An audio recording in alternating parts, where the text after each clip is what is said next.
The Simpsons house is as iconic as the family itself, but look closer and you'll see it's a complete mystery. Rooms shift around, hallways change shape, and entire spaces vanish without explanation. 742 Evergreen Terrace doesn't follow any rules, and today we're uncovering exactly why this home makes no sense. If you ask most fans to draw the Simpsons house, they'll probably get pretty close. That's because the writers and animators actually worked from a canonical layout that has been shared publicly over the years. On the first floor, you've got all the expected pieces of a typical American suburban home. The living room with the family's famous couch, the dining room, the bright pink kitchen, the foyer with its winding staircase, a separate TV room, and of course, the garage. At first glance, it feels like a believable home, one that could easily exist right down the street from you. But here's where things get tricky. This layout is more of a guideline than a rulebook, and the show constantly breaks it. Take the foyer, for instance. According to the blueprint, it should simply connect the front door to the living spaces. But in different episodes, it's treated like a portal to whatever the story requires. Sometimes a hallway, sometimes a staircase, sometimes even a hidden door that wasn't there the week before. The patio is another example. On paper, it's supposed to have 6 windows, 2 of which are covered in certain shots. Yet depending on the scene, you might see 4, 5, or even none at all. Even the garage, which should be the most straightforward part of the house, plays by its own rules. In some episodes, it's wide enough to hold 2 cars and a mountain of junk. In others, it shrinks down to the size of a cramped storage closet. Sometimes it's directly attached to the house. Other times it feels like a detached add-on. The canonical blueprint insists the garage sits neatly at the side of the property, but the show treats it like it's floating around Springfield, ready to land wherever the writers want. And then there's the dining room. Supposedly it sits right next to the kitchen, but depending on the angle, the wall might lead into the living room instead, or open directly into the backyard. Even the iconic living room, home of the couch gag, isn't safe. The placement of the staircase in the background changes so often that if you tried to build the house in real life, you'd end up with doors leading straight into solid walls. The official layout was meant to give the animators a consistent reference point, but in practice, it's been bent, twisted, and outright ignored for decades. The Simpsons house might start on a blueprint, but once the episodes roll, all bets are off. And nowhere is that clearer than in the strange case of the Rumpus Room. Now let's talk about the strangest, and somehow most consistent, part of the entire house, the Rumpus Room. Yes, that's actually what it's called. It sounds like something out of an old sitcom or a Rick and Morty gag, but The Simpsons really do have a Rumpus Room, and it shows up more often than you'd think. The canonical layout places it at the back of the house, right off the kitchen. And surprisingly, for a house that seems allergic to consistency, the Rumpus Room is one of the few spaces that holds its ground. In the Season 2 episode 3 Men and a Comic Book, Homer is seen looking through a window into the room, watching Bart and his friends. That window lines up perfectly with where the Rumpus Room should be, giving us a rare moment where the blueprint and the animation actually agree. We see it again in Itchy and Scratchy and Marge. Homer is in the garage, and if you look closely in the background, the Rumpus Room pops into view exactly where it's supposed to be. Later, in Lady Bouvier's Lover, the room makes another appearance, complete with a window that gives a perfect line of sight to Bart's treehouse. In other words, while other parts of the house shift around like they're stuck in a dream sequence, the Rumpus Room quietly proves its existence again and again. But here's the catch. Sometimes the room just vanishes.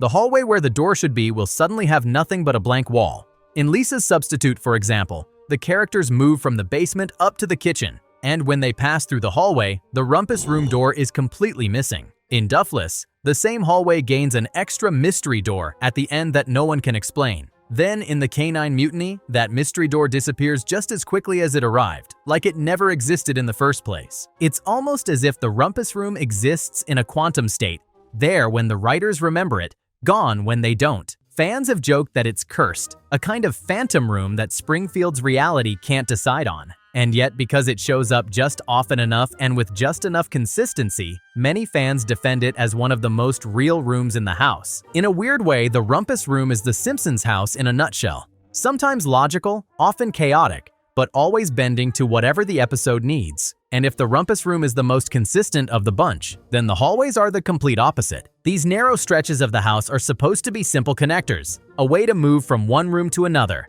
Instead, they constantly rewrite the rules of the house. Take Lisa's Substitute.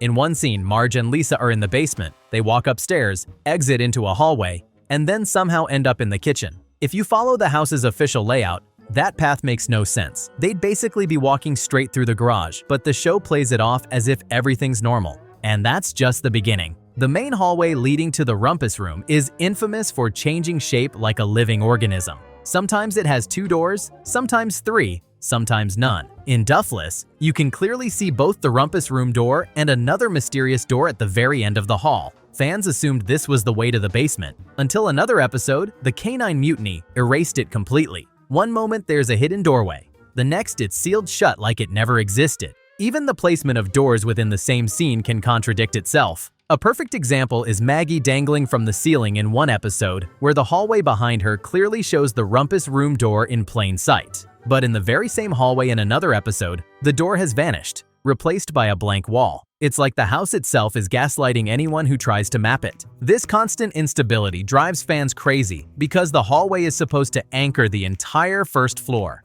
Instead, it feels like a funhouse corridor that rearranges itself episode by episode. If you tried to build this house in real life, you'd end up walking into brick walls or opening doors to nowhere. The hallways are where the illusion really starts to fall apart. They remind us that this house isn't meant to obey real-world logic. It's a cartoon world, bending itself to whatever the writers need. And if the hallways give you a headache, just wait until you step upstairs, where things only get worse. Upstairs should be the easy part. Bedrooms, a bathroom, a hallway. What could possibly go wrong? Well, in the Simpsons house, just about everything. If the hallways are unpredictable downstairs, the second floor takes that inconsistency to a whole new level. On the official blueprint, it's pretty clear. Bart's room and Lisa's room sit side by side. Maggie's nursery is nearby, and Marge and Homer's bedroom anchors the layout. It's neat, simple, and functional. But the episodes themselves? They treat this floor plan like a deck of cards, shuffling it around whenever the story demands it. In My Sister, My Sitter, the entire bedroom arrangement collapses. Lisa heads upstairs to check Bart's room, and at first it looks normal. But just a door down, Bart is shown jumping on a bed that doesn't belong to him. It's supposed to be Lisa's. In that moment, Lisa's room has apparently been replaced by Homer and Marge's, while Bart has somehow taken over 2 separate bedrooms. It's like the upstairs reshuffled itself in the time it took Lisa to walk down the hall. Bart's room is one of the biggest offenders. In some episodes, it's positioned toward the back of the house, looking out into the backyard. You can see this clearly in Bart of Darkness, when he spies on Lisa from his window. Everything matches up.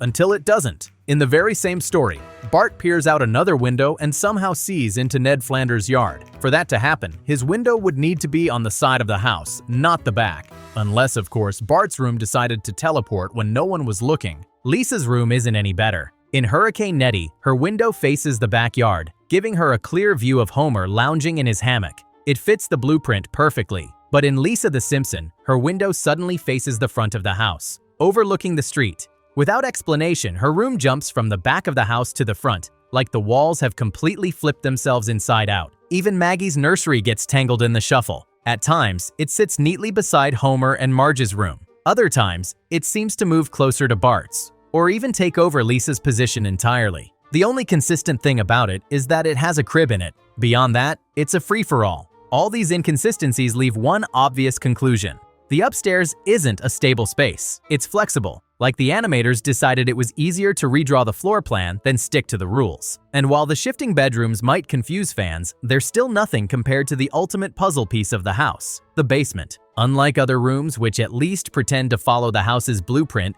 the basement seems to exist wherever the writers feel like putting it. Sometimes it's under the house, sometimes beside it, and sometimes it just appears in places that defy all logic. In some enchanted evening, Bart sneaks into the basement to escape a babysitter, and the entrance is shown in the foyer, right near the staircase. That would make sense if the basement sat directly beneath the house. But then in Hurricane Nettie, the family rushes into what they call the cellar, and the door to it is suddenly on the outside of the house. No foyer, no staircase, just a hatch-like entrance that has never existed before or since. And it doesn't stop there. In The Day the Violence Died, Bart leads a homeless man into the basement, and the placement of the stairs suggests the entire room sits directly under the second-floor staircase. That would technically make the basement part of the kitchen, since that's where the main staircase connects. Yet moments later, Homer throws coins down to Bart from the foyer, a detail that makes no sense if the basement is supposed to be in the kitchen. The basement doesn't just move around, it changes identity too.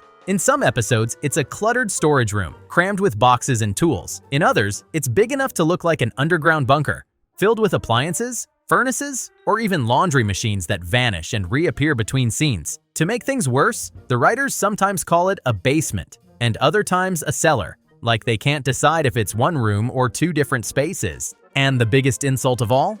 At times, the basement seems to replace other rooms entirely. In certain shots, the basement door appears exactly where the Rumpus Room should be, as if the two are swapping places depending on the story. That means the house can't contain both rooms at once, a choice that erases one of the only consistent spaces in the whole house. In short, the basement is less a room and more a reality glitch. It warps, shifts, and multiplies depending on what the episode calls for. It's the least consistent location in the entire house, and for fans who try to make sense of it, it's a nightmare that can't be solved. So, what does all of this mean? The truth is simple. The Simpsons house doesn't work, and that's the fun of it. If you enjoyed this breakdown, you can also check out my other videos, and thanks for watching.